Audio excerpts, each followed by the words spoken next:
Today we're going to talk about the very fun exclusive stencil that we brought out to go with our Skylark paper pack, which is our Bring Back My pack. And I thought it would be fun to show you the stencil up close and personal. I'm moving it so you can kind of see that beautiful floral pattern. It is a 12 by 12 stencil. In the workshop, you are using it primarily with limeade ink if you're doing the Skylark workshop, but I thought it would be fun to show you a few other ways that you can use the stencil. So I just brought a bunch of white cardstock to show you some fun techniques, and I brought a couple of envelopes, and let's start with those. So I'm just going to grab a standard sized card envelope and bring it over here, and I'm just going to open it up and take some masking tape and kind of mask off the front of the envelope. I just want to do the flap, and I think that's going to be a really fun thing to do with a stencil, and maybe something you haven't thought of, but that would add a lot of fun personality to the back of an envelope. So since we're using a lot of limeade in the workshop, let's start with a little limeade here. I think it would be fun to start and maybe on the corners be a little darker and get a little lighter as we go in. Now you may notice that I am on an all-purpose mat. I love using an all-purpose mat under me all the time when I'm crafting, but especially when I'm doing things with inks like this, that I want to maybe pounce a little bit of that ink off, or that I might be getting messy, because this will wipe clean afterwards. And all I'm going to do is ink up a blending brush with some limeade ink, take a little bit off, and I'm going to take the darkest part and do it right here in the corners, and then work my way in. And of course, the place you put that on first is going to be the darkest, because that's where most of the ink is. And then as you work your way in, it will have a little bit less ink, so it's going to get slightly lighter as we go in. And I'm going to do the same thing on this other corner. I'm just holding my stencil into place with my hand, but you could also tape that down if you really wanted to keep it from jiggling or moving. I feel pretty confident that I'm holding it pretty still with my hand here. And one thing to remember when you're using a stencil, it's always a little darker than it looks like it is through the stencil. So before I take my stencil and just lift it up and put it away, what I like to do is hold it carefully in place and lift so that I can see what things are looking like. And I'm really happy with how that looks. Now, can you see that just by putting the ink where it had the most on the brush in the areas I want to be darker and working my way in, I was able to have a little bit darker on the edges and lighter in the middle. You could do it any other way you wanted to. You could be darker in the middle, lighter on the edges, or an ombre look where you're darker on one side and get lighter as you go across. All of those looks are achieved with just what I just showed you, by daubing off a little bit of that ink, putting where you want darkest first, and then working away from that area as you're getting less and less ink on your brush. So that's a fun technique with a stencil. And I did bring a few wet rags here so I can wipe up my messes. Now I think it might be fun. Let's grab one more envelope. And this time I did bring different colors of ink that are part of the kit, the Skylark kit, so that you could kind of see some of these techniques with the Skylark stencil in action with the colors in the kit. So I've got Toffee, Shortbread, Lagoon, and Limeade. So why don't we take the Lagoon, and this time I think it would be fun to do the front of the envelope, and we will do it across the front of the envelope, kind of an ombre on a diagonal. So I'm just going to put my stencil down. Oh, I need to wipe that off.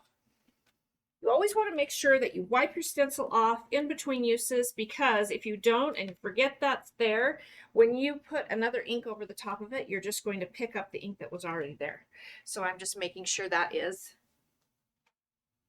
nice and clean, and I'm even going to dry it off so I don't get any of the wet from that rag onto my project. Okay, I'm just going to grab my stencil here, and I'm going to, on this time, go from Lagoon to Limeade to, actually, maybe I'll go Lagoon Shortbread. No, I think I'll go like this.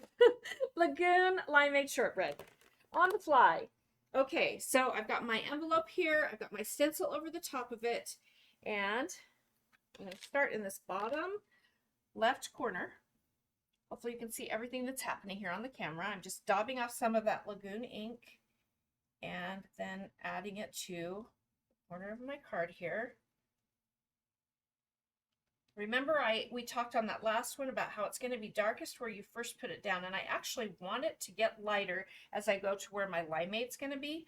So as I re-ink my brush, I'm just continuing to put it down in that corner and work my way in a little bit, and having the lightest parts be as we get into the center a little bit more.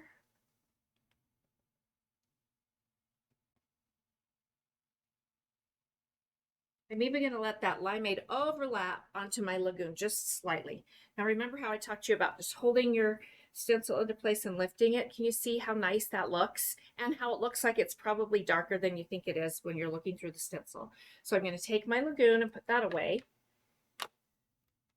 I put that spot on my Versamat so I don't mix things too much, although you could mix them and that would be pretty too. And we're going to move to the limeade.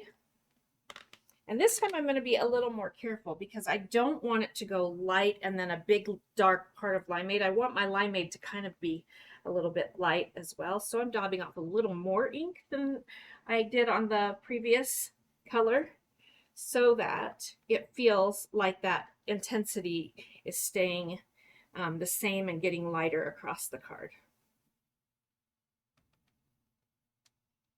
Like I said, I'm slightly overlapping my limeade onto the Lagoon that I had on there.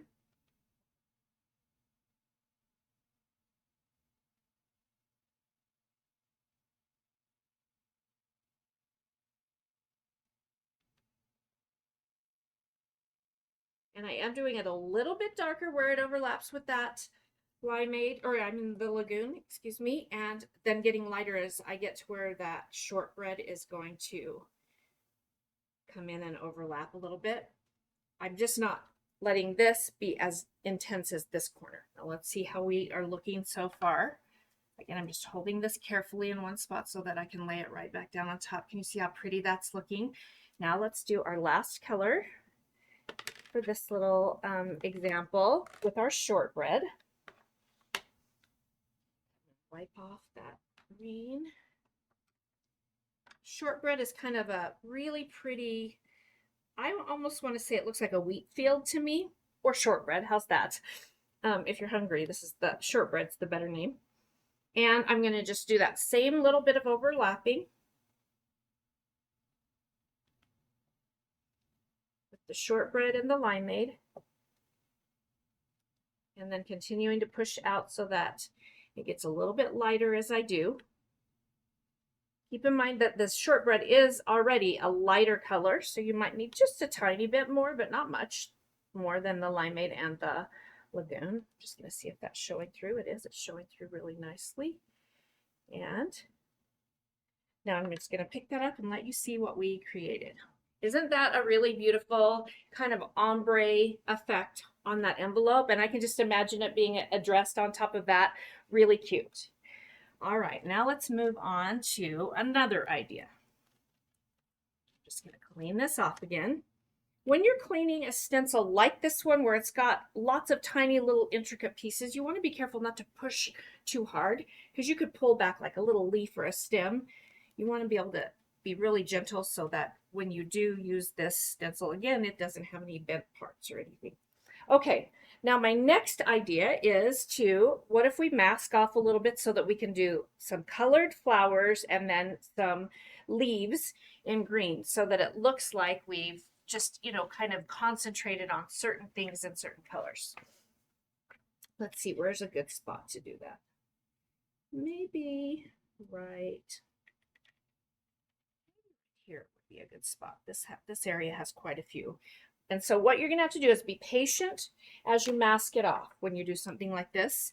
And I don't know how well you can see my stencil. So hopefully you're just going to be able to see it as I ink. I'm just covering up anything that would be green, anything that's a stem or a leaf, because I'm going to start with my little flowers.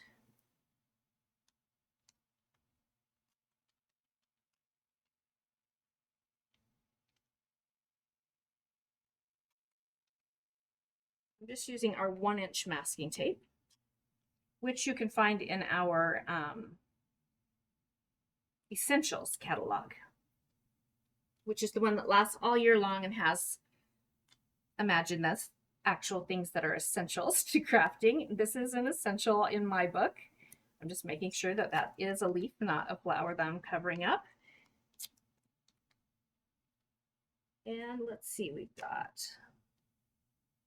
one more little stem up here. Excuse my head, you guys, if it's in your screen. I just want to make sure I don't miss anything. Okay, I thought it might be fun to just do my flowers in Lagoon and the stems in Limeade. So let's grab that Lagoon pad again. I've got my little piece all taped off so that I can do the flowers in Lagoon.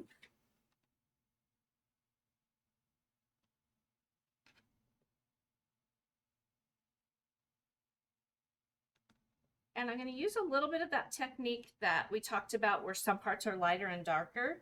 But you can do that just by being a little bit heavier handed with your brush in some areas and not pushing as hard in others. So you can kind of see what I'm doing here with this flower. I'm getting just a little bit more ink around the edges of the petals and a little less in the center. It just makes it really pretty when you are looking at a stenciled piece to have a little variance in your ink.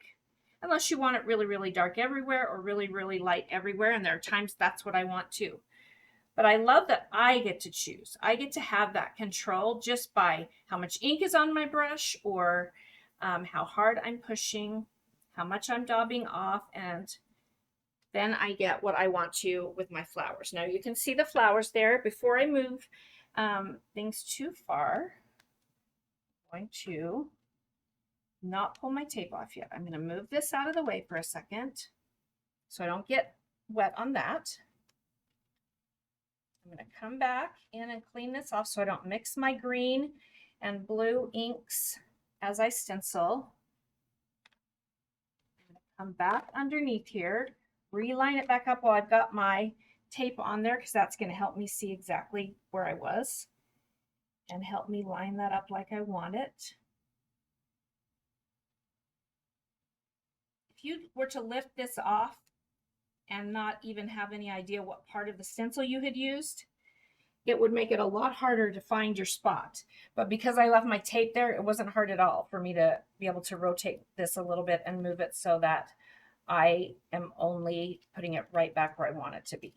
So I'm taking all this tape off, and this time we're going to mask off our flowers.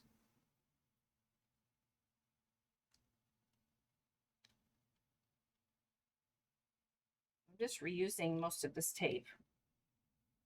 It's definitely sticky enough to be able to use again.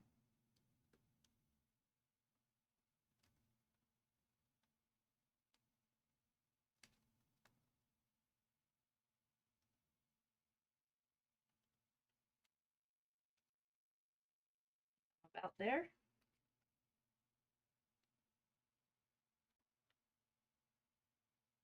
All right, now I'm going to come back with that fun limeade color. It's a new color for us this year. It just debuted this summer and I love it. And now I'm going to go in and do my leaves. And I think you're going to love this look too. This would be fun to do on a card. It would be a little bit more work to do on like a scrapbook page unless you're just doing a small area. You could certainly do it.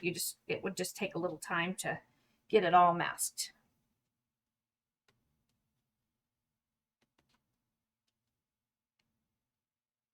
A little more ink toward the center of the stem and let those leaves get a little lighter as they go out. And there we go. What do you think of that fun technique? This stencil, I think, is such a great way to be able to add some more fun exclusive looks to the Skylark collection. It's also a stencil that will be staying in my collection long after Skylark retires because I will use it over and over again. I can even see a very light background of maybe shortbread or toffee covering a lot of a page and then using maybe a darker stamp pad like the Lagoon to stamp a title right over the top of that where it just feels very faint and soft in between. Now, one last thing I wanted to show you, and I'll do this one with the toffee pad.